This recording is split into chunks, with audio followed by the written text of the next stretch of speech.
Welcome. It's the 15th day of February 2014. My name is Doug Owen, and this is Blacklisted Radio. It's the day after Valentine's Day, so there will probably be limited hangout in the chat room for all of you guys and gals that engorged in love last night. Might not make it to the show. For you out there that have, thank you for doing so. I had a pretty calm night. We did Valentine's Day on Tuesday. And actually, it was pretty odd. I thought that there wouldn't be that many people out on Tuesday, but it seems that there's enough people in the local area that thought the same thing that I did, that, hey, we can escape the high prices, the ridiculous lines, and the all of it that goes with Valentine's Day by doing it on Tuesday. Yeah, right. Did not happen. It was frozen over, which is kind of rare here in Texas, but we've had a lot of freezing weather in Central Texas that is not too unusual, but people panic and they can't drive. And if you've seen what's happening on the East Coast and in Atlanta, you realize that it doesn't take much for people to freak out. And the fear of possibly hurting yourself or being stranded just gets people doing irrational things. And when it comes to irrationality, there's nothing shy of a perfect example in Valentine's Day. So anyway, there was tons of people out. It didn't matter. Snowpocalypse was happening here, and everybody was enjoying themselves. And we went to actually a really great restaurant. Just to bore you for a moment before we start talking about Bill Gates and Planned Parenthood, groupthink and toxoplasmosis and the Saudis and what's happening in the Middle East. Before we get there, we'll talk about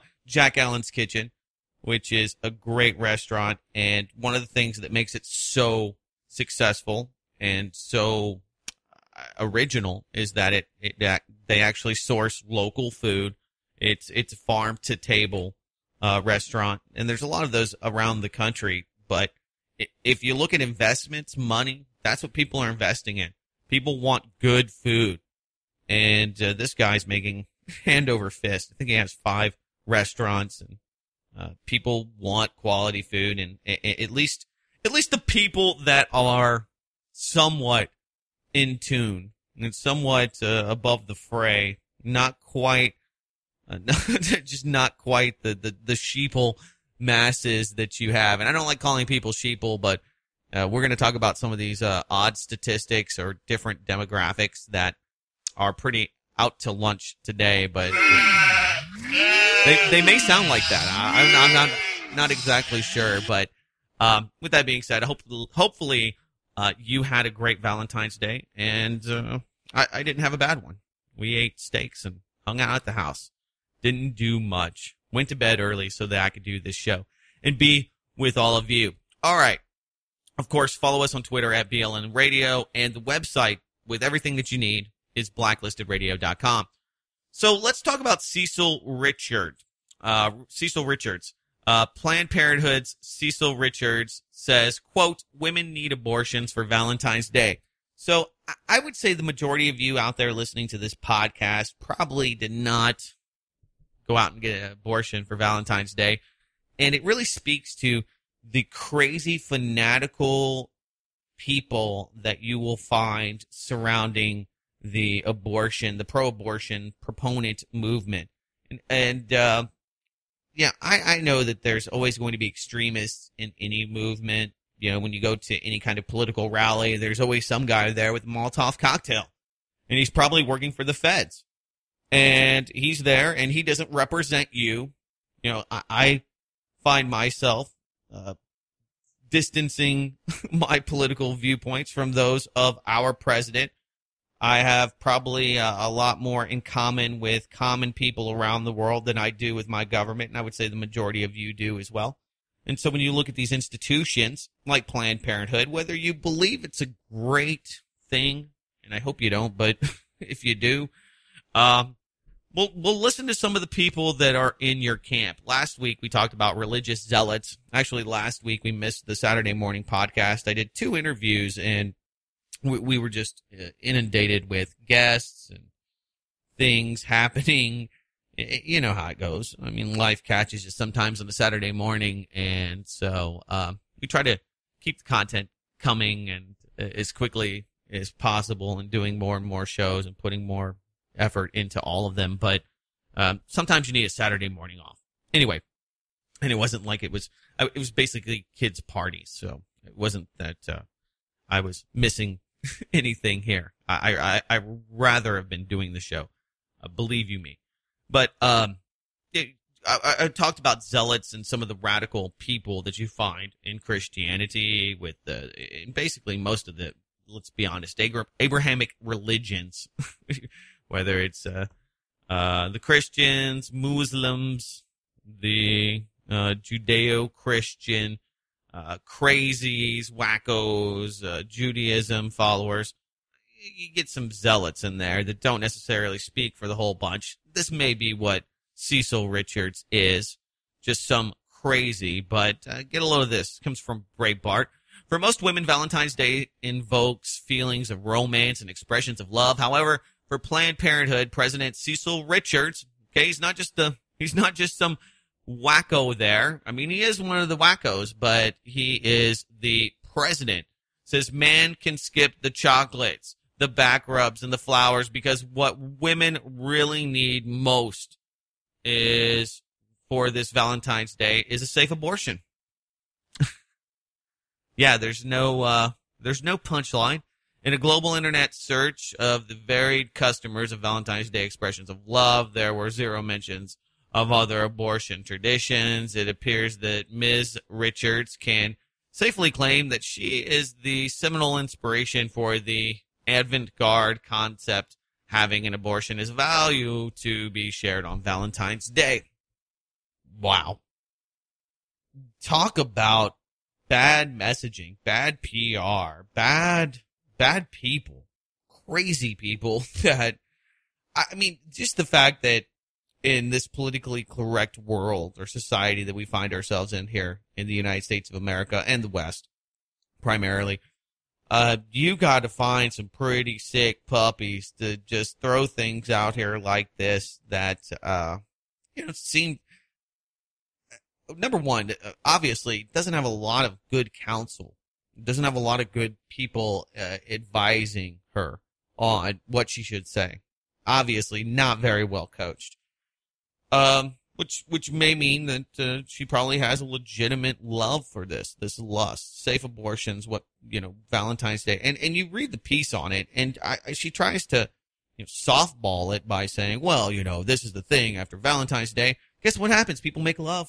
Well, sometimes some bad decisions happened last night. We all know that. Bad things could have happened. Not that it's horrible, but, what we do when we allow other parts of our body besides our brain think for us what may happen is a result that you don't like.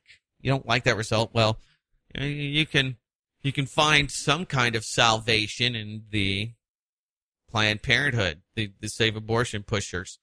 Anyway, and I don't want to turn the show, and I won't turn it into an abortion debate, because honestly, it's a monologue. In my opinion, is that the government really doesn't have a lot to do with you before they've marked you with an identifying number, before they've given you the beast code. You haven't gone through your UN indoctrination by being given an SSN, a Social Security number. I don't think that they really have a lot to say. They can't protect you, and I think that, they do a piss poor job currently, so we could debate about what the government should do and what it is doing, and the people that are in it, the lawmakers, where some people would think that you need less laws. Some of you may believe that we need more. But regardless of whether you're a proponent or it horrifies you, this lady horrifies me, okay?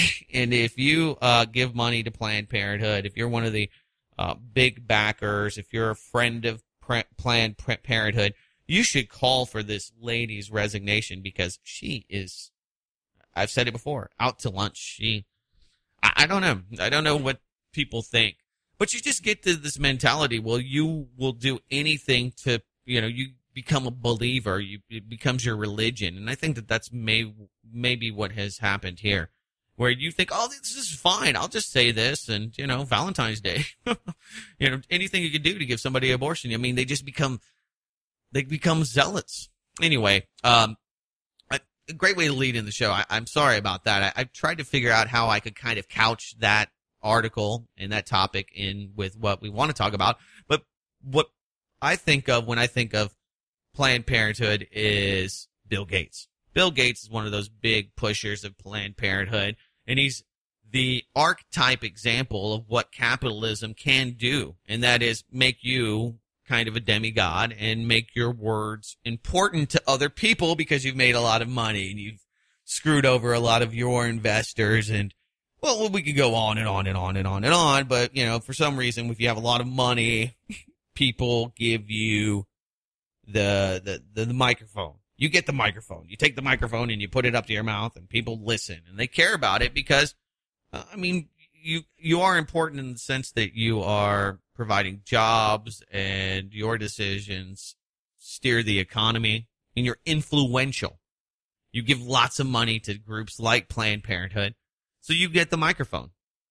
It's kind of, but at the same time, he is able to do that because of his somewhat underhanded tactics in business and being shrewd, not being necessarily the smartest guy in the room, and obviously pretty well connected. His mother and father were some of the people that were at the beginning working with Margaret Sanger in Planned Parenthood. So something that's near and dear to his heart, and we can definitely point to many of his comments and quotes that prove that he's kind of a eugenicist, and he's a big fan of abortions. So here you go. He says that, and this is the big push here, is education. And I want to talk about education today, primarily, for at least 15 minutes or so, because it's very important, because we have things like Common Core, which are these national standardized new lessons, new learning methods, new speak for kids to get them educated. And people are freaking out. And if you've seen some of the examples of things like basically whitewashing the Constitution, the Bill of Rights, I mean, you can at least get the first 5 right. Just changing it. What does the Second Amendment mean? You can have guns. A militia can have guns. Not quite. And you got to think about the context of that. And you can't oversimplify that. But what do you tell a 4-year-old? Admittedly, no, he shouldn't be in, or she shouldn't be in your regular, public education system by that age. But, there's some things that I can say, well, you kind of simplify them for children because you don't want to immediately explain the horrors of the world to children. But, if you set this precedent of lying to your children from a very early age, it's very hard to change yourself and your impression of the world to those children back to, well, that was all a bunch of bull crap, kids. We taught you about the Easter Bunny and the Tooth Fairy and such, all the mythos of your childhood. And now we're telling you the reality, and it's cold and brutal, and welcome to the callous world we know today.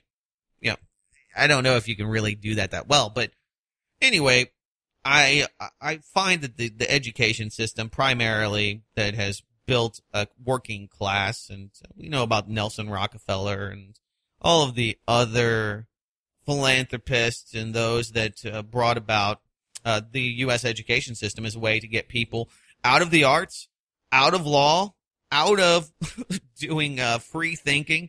Not that people really at the beginning of the 20th century had a lot of time to think about stuff.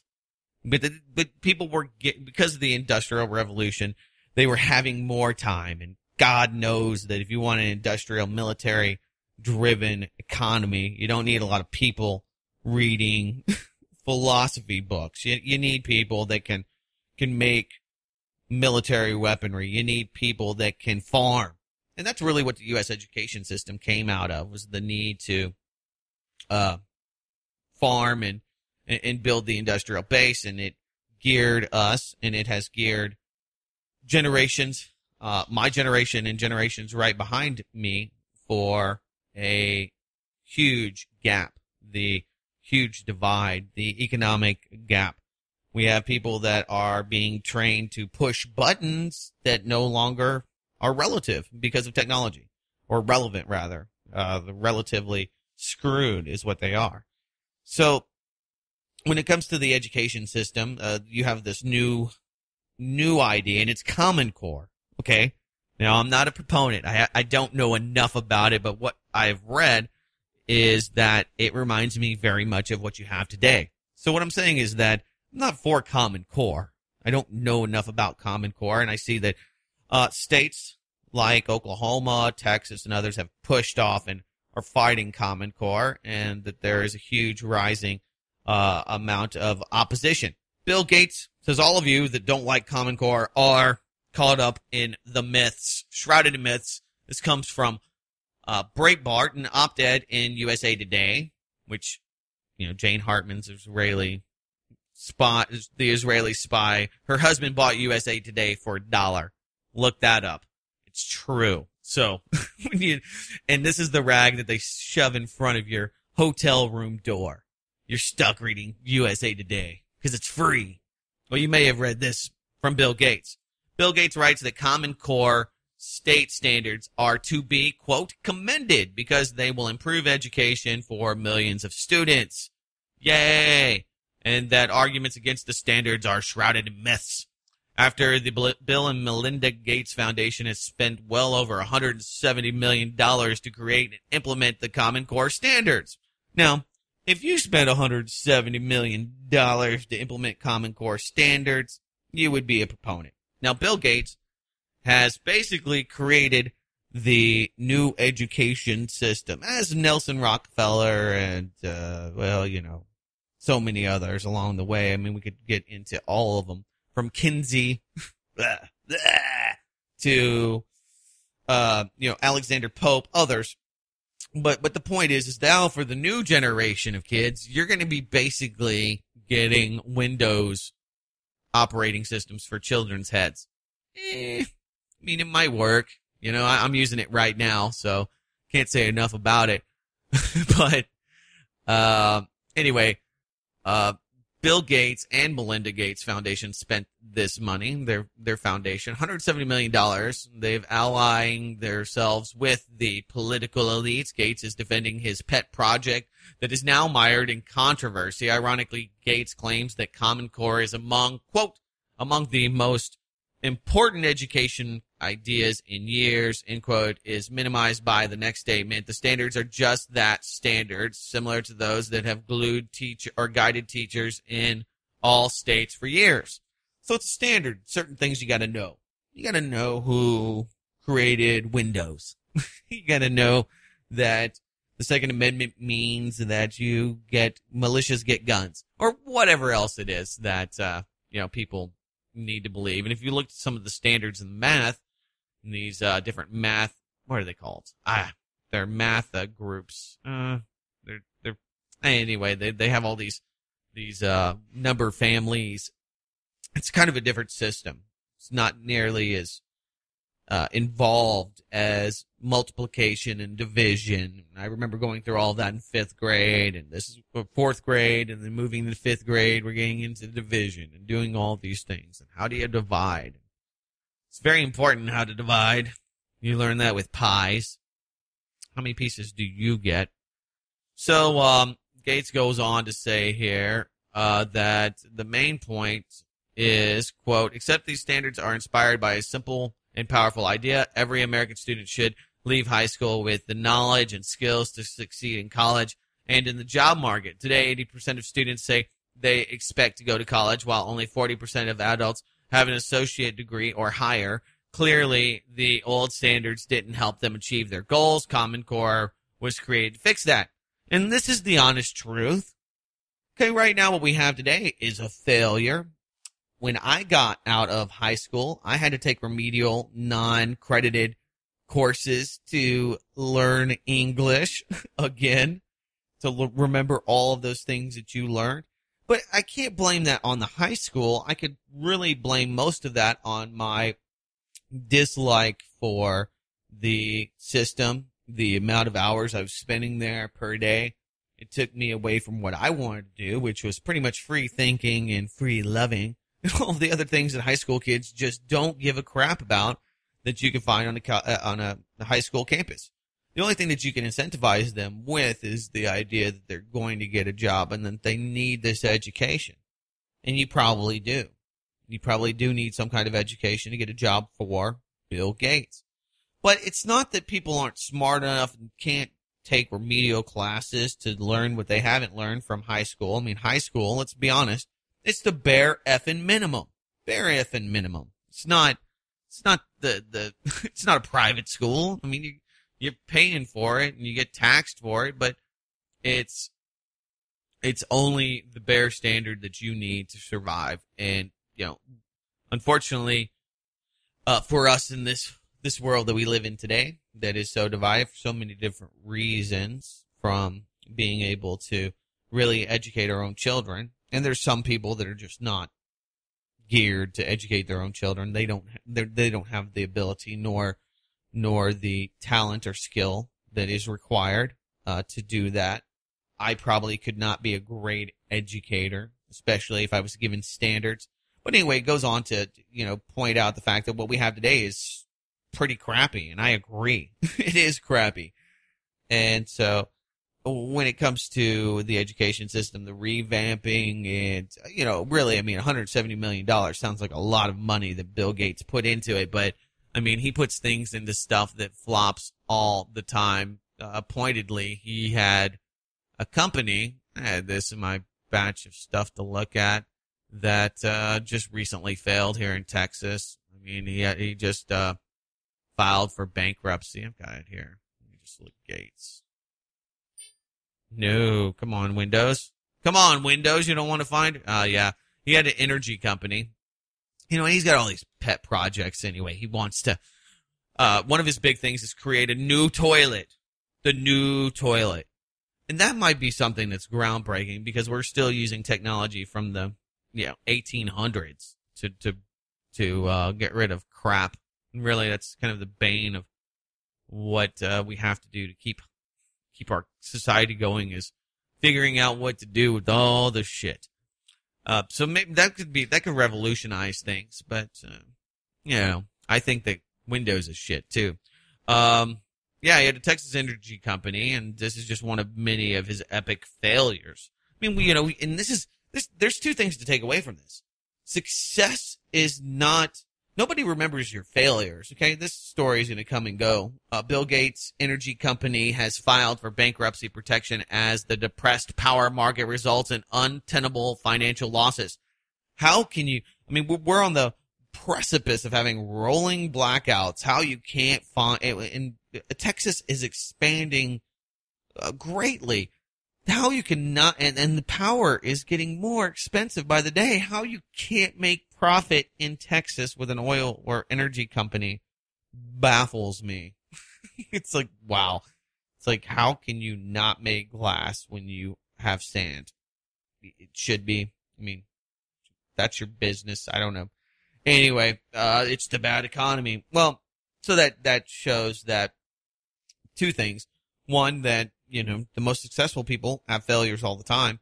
And two, that you're gauged by your successes. And most of the time, if they are big enough, they will outweigh your failures. Ford Motor Company, Henry Ford, had a bunch of businesses, 2, 3, or 4 that came up with nothing. So people that are consummate entrepreneurs, and that's what I will give Bill Gates credit for. Somebody that just picks up and keeps on moving. Not that he hasn't had help, and he hasn't definitely been positioned to be as successful as he is. He, George Soros, other billionaire philanthropist types fail at all sorts of things all of the time. Planned Parenthood, I wish they would fail, but there's still so many people that will think, well, Miss Richards just had it.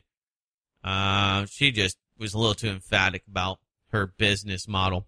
Anyway, Case in point for Bill Gates here. 1 in 4 Americans thinks the sun goes around the earth. Can this be true? Is this real? NPR reports a quarter of Americans surveyed could not correctly answer that the earth revolves around the sun and not the other way around, according to a report out Friday from, that's going to cut off. Let me just go to the original here. On a report from, American Association in Advancement of Science meeting in Chicago. And the National Science Foundation worked on this as well. Quote, does the earth go around the sun? This is the question. Or does the sun go around the earth? 26% of those surveyed answered incorrectly. Incorrectly. Now, you can't blame this all on the high school, though you should have kind of learned this. I mean, Galileo, he was, run out of town and was castigated. He was ostracized for daring to give you this information. Now, it should be pretty evident that the earth revolves around the sun because we have telescopes today. Okay, we don't just have the high priest in our tribe to tell us fairy tales, although we still have some of that in the mainstream media, actually a lot of that, but nonetheless, things like this should be somewhat evident. You should be able to find, 85% of the people that can figure out the sky is usually blue, should be blue, ideally. So anyway, what do you do with this? What do you take away from a story like this? What's the big lesson? The fact is that the U.S. education system, I don't know. This is something you should have learned, and if people aren't, it's probably a varied reason. And maybe people are just that ridiculously stupid, or maybe drunk, or maybe half deaf. The EU, though, before all of you Europeans listening get up on your high horse here, in the same survey, just 39% answered correctly true that the universe began with a huge explosion, and only 48% said human beings as we know them today developed from earlier species of animals. Now, see, this is where NPR loses me, and I start thinking there may be a little bit of a political agenda. Evolutionism. There was the big debate with Bill Nye, the science guy, and some other guy that's a proponent of creationism. And here's the thing. The Big Bang theory and physics, those are theories, just like electrical theory. Now, you could say that happened. I think that this is the problem. Okay, I don't necessarily agree with the Big Bang because I don't know exactly what happened. Now we're starting to hear that, black holes may not exist. Dinosaurs that I grew up with when I was in the 80s, they don't exist. What was it? Stegosaurus, Brontosaurus, there's a few of them. They're like, we put them together wrong. Didn't work out. Found some of these dinosaurs. Some of you probably are like, whoa, what? What? It's not true. Yeah, no, it wasn't true. But, I don't think there was a grand dinosaur conspiracy. Teach you that there was the wrong dinosaurs. I just think that science is evolving, and this is the best guess. And often we're right, but sometimes we're wrong, and so you can't just hang your hat on science as being absolute. You can't do it. People try all the time. Don't be that guy. So the Big Bang, you don't know what happened? I think that you should know that the Big Bang is a theory as to how we created the universe, or how the universe was created. But there's other alternative theories that are just as valid that, we're not going to get into quantum physics, because I think at the end of the day, it's theoretical. So much of that stuff, it's very interesting, but it's very theoretical, and enough of it's politicized to make it, I don't understand why people are so hell-bent on convincing others that their theory is right. Kind of goes back to religion. We started the show with that, and abortion, unfortunately, Valentines Day. But it goes back to these are kind of belief systems, and people get very involved in them, and very vested in these ideas. You see it all the time.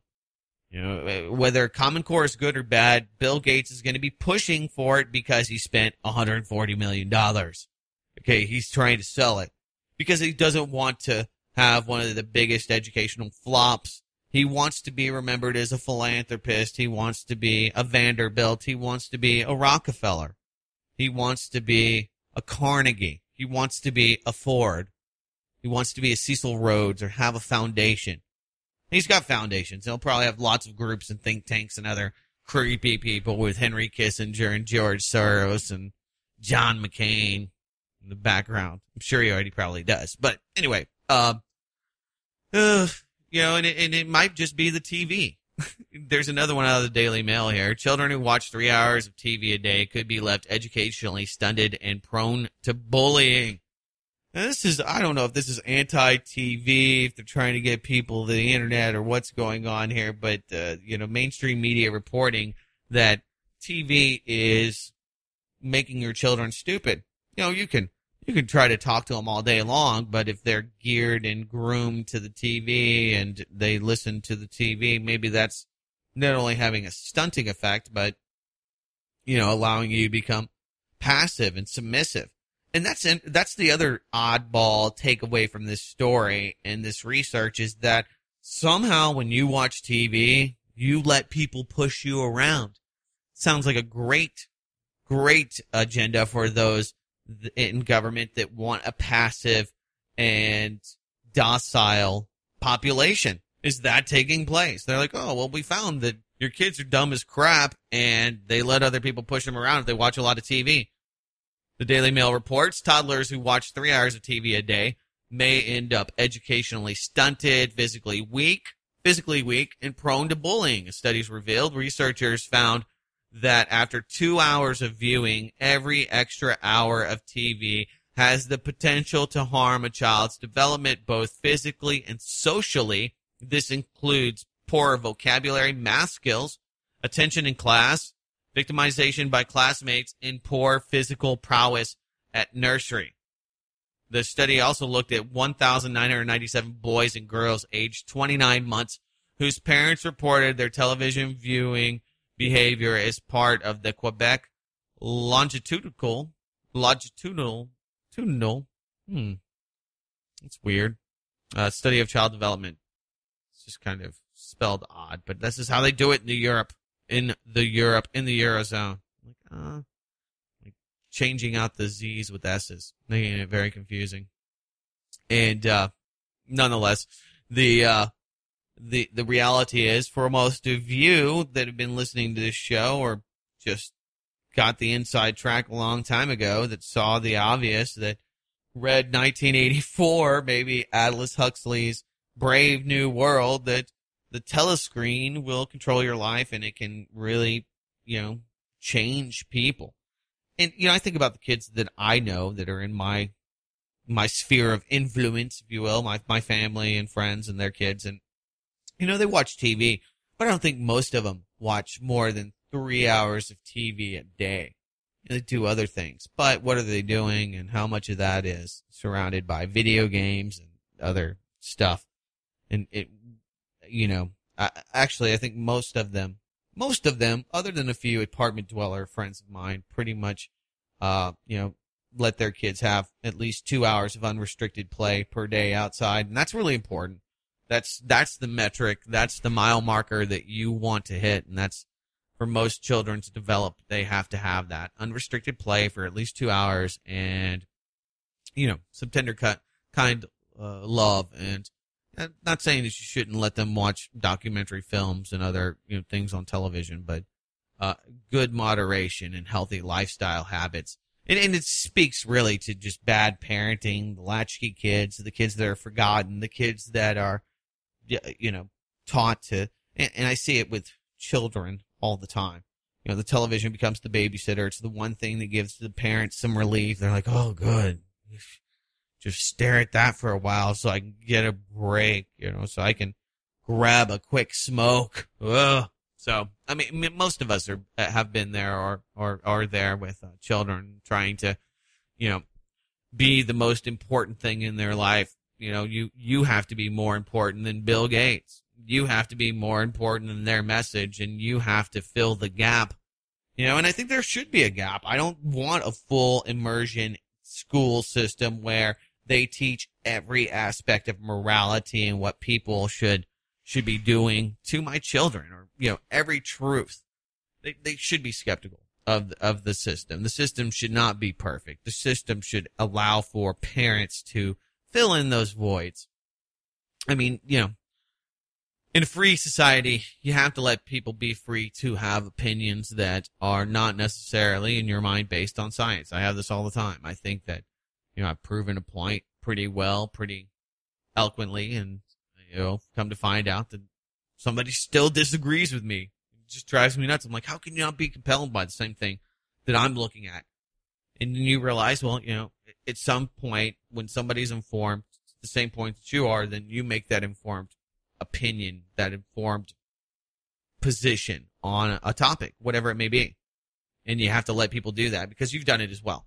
All right. So, groupthink. I wanted to talk about this to wrap it all up, and that's what you're going to get the most out of. And that's what Bill Gates and Common Core and the current system that we have today currently really promotes, and that is groupthink.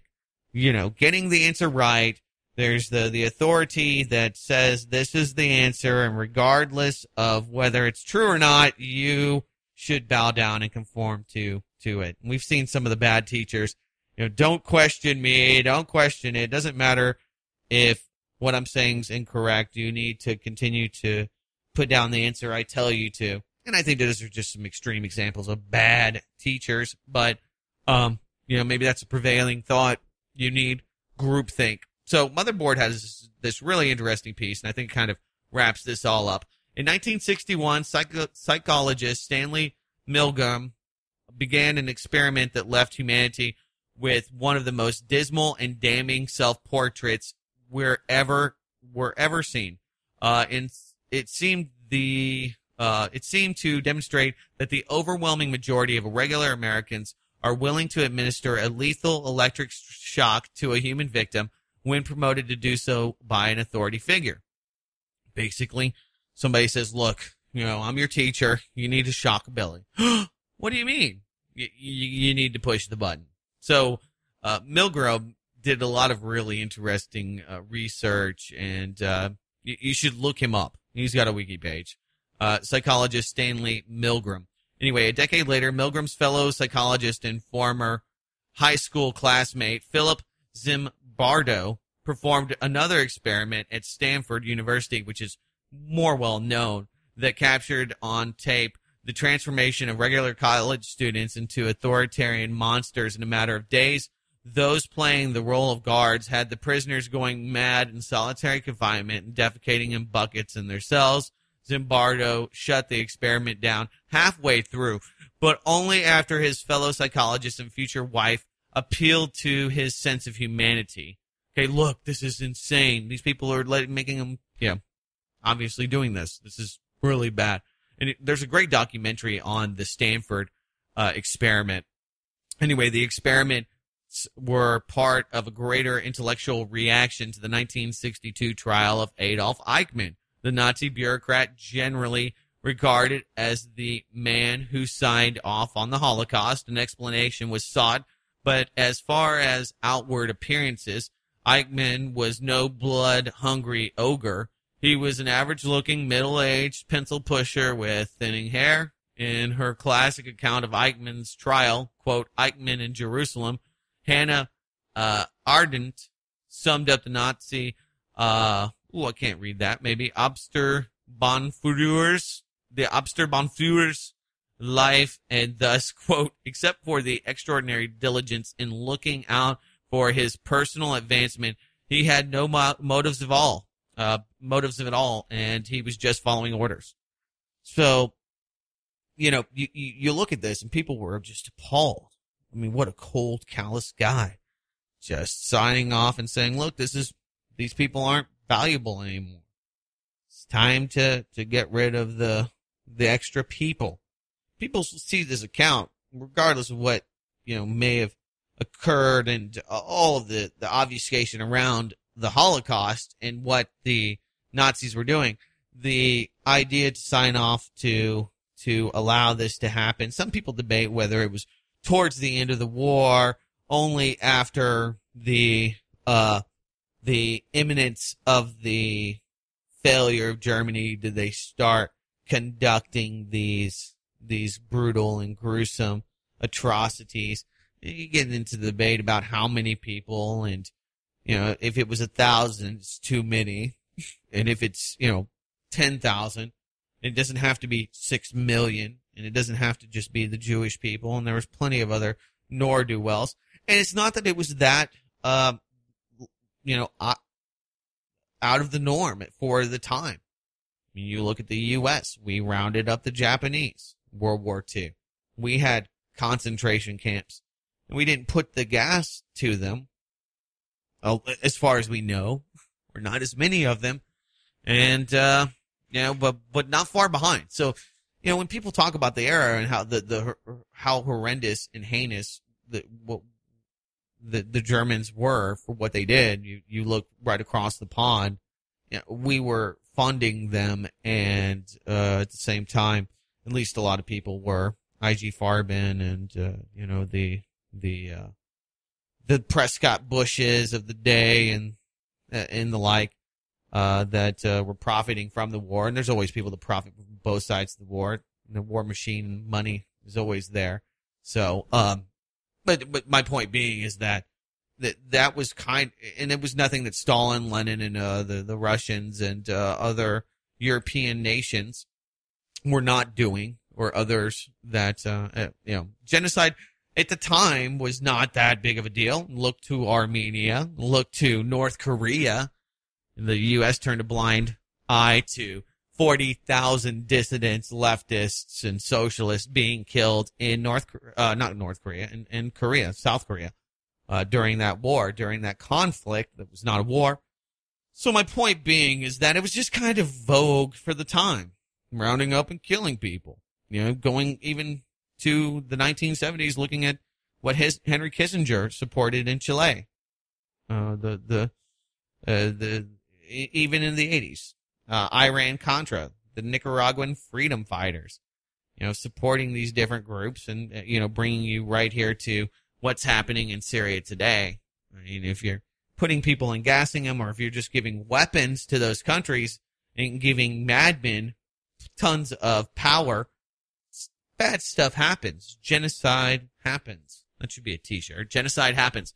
Anyway, my point was, and I'll wrap up the groupthink, is that people do horrific things as long as they think that there's an authority figure. I find people that believe that they're Christians all the time, that support war and support the military, what they're doing, and they think that they're Christians, and it's just, okay, yeah, I mean, Jesus was a radical. Jesus fought the tax man. Jesus didn't kill people on the authority. He never said that it's okay if the state says you should kill people to kill people, and that you will be forgiven for those sins. So these people, I mean, it's not that they are confused. It's that they have no idea what it is that they believe. They're beyond confused. It's not confusion. It's not the inability to see the lack of morality in their argument. It's that they are not Christians by any sense. They are just people that prescribe to cult statist ideologies. Okay? If it's not the religious groups, it's the state telling you that it's okay to kill. If you think that, if you can look at something that is so simple, like the Ten Commandments, and you can't see that what you're doing and what the state is doing is in direct defiance, you probably think the earth still, the sun rotates around the earth. You probably are one of those people that cannot answer that question. All right. There's a bunch of stuff I have here. But I guess we should go to the mind controlling cat parasite that has been found in the Arctic beluga whales. Toxoplasmosis. Now, this is a huge issue, and I think that it's a fine example of how there are really, really crazy things that are happening in the viral parasite community, if you will, that are happening in the world that I think are pretty damn scary, including superbugs and the inability for antibiotics to really be effective going forward in the next just few decades. Those things really scare the crap out of me, but when it comes to swine flu, everybody's freaked out about that. It's always about the flu, but very rarely do we talk about toxoplasmosis, and it's something that I know that the internet probably cannot embrace, since the internet is nothing but, let me say, it's not nothing but. That's an over-exaggeration. It is filled and has a huge, oddly, disproportionately large amount of pictures of kitty cats on the internet that has really fueled the drive for engine traffic and made YouTube popular. People looking at other videos of people's kittens and the ability to take video and put it on there cheaply and share with millions of other people around the world, billions potentially. That barrier was broke down. Why we're so, I don't know, I think felines have a certain power over humanity. They really do. And when you meet a cat, they're very rarely impressed with you, and you always get the sense that they think that they're smarter than you. Anyway, they are the carriers primarily of Toxoplasma gondii. If you haven't heard of toxoplasmosis, something you can get from cats when you're pregnant or when your wife is pregnant. They warn her to stay away from cats and cat crap because it is transmitted in the feces. And it's pretty crazy, this story. The mind-controlling cat parasite Toxoplasma gondii is now also a beluga whale parasite after researchers in Canada have found it in the hearts and diaphragms of the Arctic Sea dwellers. Finding toxoplasma in whales is bad news on all sorts of fronts. First, it's an example of a disease that was once found only in temperate environments making its way to the Arctic. From Brazil, where you see a lot of it, like 80% of the population has it, to the Arctic. Second, it's an example of disease jumping from terrestrial mammal to an ocean-dwelling one, which is huge. And finally, it represents a major health concern for the Inuit people who rely on beluga for meat. So they are going to be the ones that ultimately pay the price, I think, at the end of the day, as well as the whole ecology. Now, this isn't something that they have a solution for. You get this parasite. I think it's treatable, but it's so under the radar that there's a lot of people, millions of people that have it and have no idea. And it actually does control your mind. It does make you more aggressive. It does make you violent. It does make you irrational.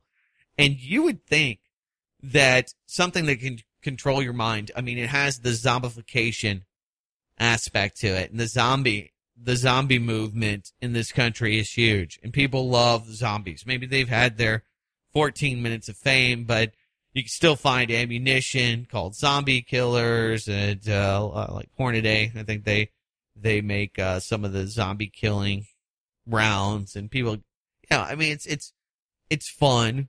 The idea of the dead coming back to life. And The Walking Dead is a series that is now at epic popularity. People love The Walking Dead. I hear about it all the time. Hey, man, have you seen it? Have you seen it? People really have this passion and love for zombies. And you would think that with all of that this would make it make its way to the headlines. And maybe it will in the very near future, but something that you just be aware. Don't let your kids play with poop crap. And if they're out there in a sandbox, make sure you cover it up, because you don't want cat turds in your sandbox. They love to do that. And if you have little ones, I would suggest maybe finding somebody to take care of your kitty cat for a while, or getting the cat tested. Let's see.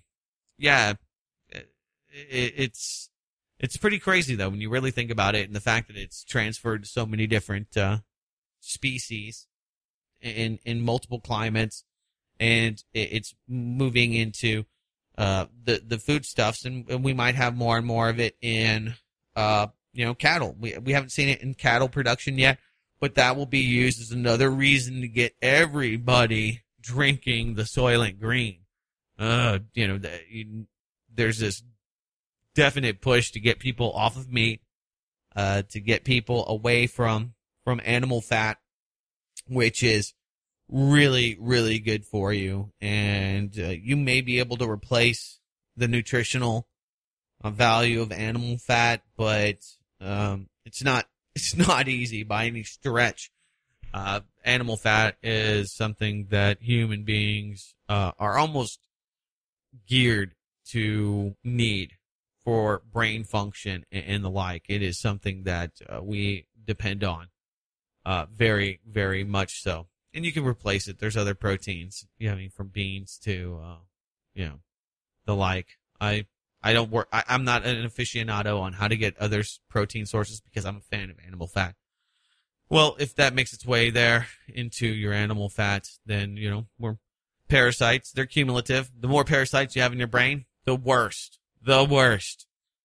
Money managers, the business folks, the economy are on crack. Jack Lew met with some of the bankster gangsters.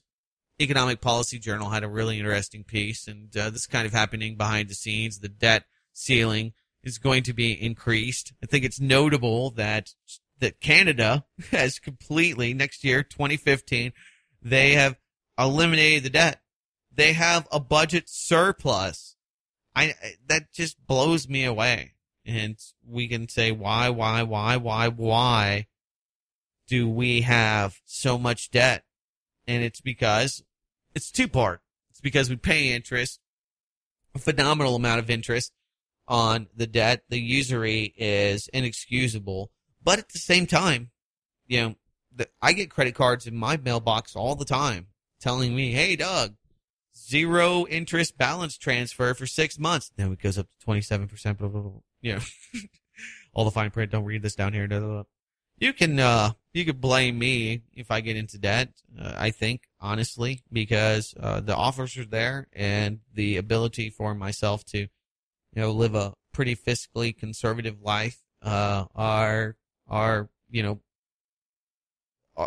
is what I do with my decisions. I decide to not indebt myself for insane amounts of cash that I use for pet projects. So the amount of corruption and the amount of pet projects and subsidizing of everything to control the economy is really where you see most of that money going, and the big discrepancies and the need for more and more cash to be printed. I mean, every time the government says, well, we got a plan, that money has to come up from somewhere. They cannot balance the budget. Constitutionally, they are required to do so, and I think that this should, these budget shortfalls should be almost impeachable. If they need more money, then they have to go to the people. They have to go to the Congress, and people that vote these Congress critters back in time and time again can expect no change, and can actually expect it to get worse because they are engendering delinquency and bad decision making. There's no repercussions financially. The only way that you're going to stop bad decisions happening and the amount of money being created is to have some kind of repercussion. You have to whip and spank and shame and chastise those bad bankers and those bad politicians that continue to borrow from them. It's two-part. It's easy to say shame on the bankers because we all hate Jamie Dimon. Who doesn't? I mean, the only reason that you like Jamie Dimon is because you're making a lot of money or you're hoping to get some of the prestige off of him. Anyway, it's an interesting roundtable of people met with the new Timothy Geithner, the new Treasury Secretary, Jack Lew, who's been there but hasn't been making headlines because Jack Lew can pay his taxes. And remember, when Timothy Geithner didn't pay taxes on $30,000 worth of capital gains and financial real estate that he had, that's an oversight. When you don't pay that, that's crime. You go to jail. So Jack Lew, good buddy of the Obamas. You can look at his history. He's part of the revolving door scenario, and he met with Goldman partner Levin Natfels, and let's see, Kramer, Levin, Stephen M. Goldman. Let's see, who else? I've got a bunch of people here that he met with. Anyway, they had this big confab, secret meeting. None of the minutes have been released. They've had these round tables. Everybody from Lowe's, BlackRock, let's see, Post-Rock Advisors, Advent Capital, Boston Provident, Morgan Stanley, Evercore, Centerbridge, Kingdon Capital, R.R. Donnelly. They all met with him in this big confab. So something big's probably about to happen. I think a lot of people are really waiting for it. 2014 is shaping up to be a very, if not the most interesting year thus far in the economy, and the parallels to 1929 are there. So, more bankster gangsters, more little meetings, and this is the first big government powwow post Davos. So interesting to note, the people there, these are the benefactors, the stakeholders in it. I saw this out of Foreign Policy. I thought it was pretty funny, and it's kind of a takeaway. Feds say Mexican tycoon exploited super PACs to influence U.S. elections. And it shows you how much your vote means, and how criminals are at the head of the table, and they're making more decisions. And it's funny because this is how all super PACs are funded. This is how all super PACs are run. But whenever you find somebody that you don't like, and you find somebody like this Mexican tycoon here that's getting involved, it becomes a notable news item. Not a big item. I mean, this isn't, your 5 o'clock nightly news type stuff, but NPR reported on it. In a first of its case, federal prosecutors say a Mexican businessman funneled more than $500,000 into U.S. political races through super PACs and various shell companies. The alleged financial scheme is the first known instance of a foreign national exploiting the Supreme Court Citizens United decision in order to influence U.S. elections. Now, I know what you're thinking. My God, how much money comes from Israel and Europe and all over the world into the U.S. election systems? How many of these guys get front row tickets to our government, the United Nations, Ban Ki-moon, and we go on. All of the people that are from foreign governments that are bringing money and funneling them into super PACs. I mean, that's really what the AIPAC's all about. I mean, there are so many different lobby groups, some pale in comparison when it comes to the power factor and the financial might behind them when it, in comparison to AIPAC. But, there's other French foreign affairs and Middle East policy groups that do get some table time. International Crisis Group 1, and they have corporate financier backers from global corporations, many of which don't pay taxes in this country and do business around the world. So with that, knowing that, what's the big deal with this Mexican tycoon? And so you look into it and you start realizing, oh, well, people don't like this guy. They don't like the politicians that he's supporting. Till now, allegations surrounding Jose Susamo Azano Matsura, the owner of multiple construction companies in Mexico, have not spread beyond local news outlets in San Diego, where he's accused of bankrolling a handful of Southern California candidates. But the scandal is beginning to attract national interest as it ensnares a U.S. congressman, a Washington, D.C.-based campaign firm, and the legacy of one of the most important Supreme Court decisions in a generation. Long-standing federal law, foreign nationals are prohibited from donating to political campaigns at the state, local, and federal level. On January 21st, the U.S. Attorney's Office accused Ravneet Singh, proprietor of the Washington campaign firm Election Mall, and Ernesto Inacias, I think that's right, maybe, Encinas, there you go, a former San Diego police detective, of using Asano's money to support 3 Democratic politicians and the city's Republican district attorney. So it's bipartisan. A couple Dems and a Republican need a judge and a few other people to make this thing happen. So, long story short, the foreign influence in these huge super PACs is appalling. And the super PACs themselves, I mean, when we ran up to the latest election between Obama and Romney, it was nothing short of insane, the amount of money. Unfathomable amounts of money. Over $1 billion. I think it was $1.8 billion. Remember Obama campaign saying that we needed, $1 billion. And people are like, my God, man, that's a lot of money. That's a lot of money you need there, buddy. I can only imagine what the next election, the big presidency, 2016 will probably pale in comparison. And there's already super PACs. I'm ready for Hillary. We talked about that one and others. I don't know if the Republicans, I mean, they're not ready. They don't have anybody. And why should they? Hillary is now polled to be the most popular presidential candidate, not of the 2016 election, but ever. Ever. Yeah. Well, you look at who her allegiances are. She says herself that she likes to go to K Street and down to the Council on Foreign Relations to get her marching orders. She said that on several occasions, and I would never call a lady a liar. I believe her wholeheartedly. All right, guys, maybe this is probably the most radical of the Valentine's Day hangover episodes we've done in the last few years. Maybe not. Anyway, thanks for being part of it. You can follow us on Twitter. BLN Radio is my personal handle. You can tweet at me. You can also get the news feed at Blacklisted News on Twitter. That's the handle for that. And blacklistedradio.com.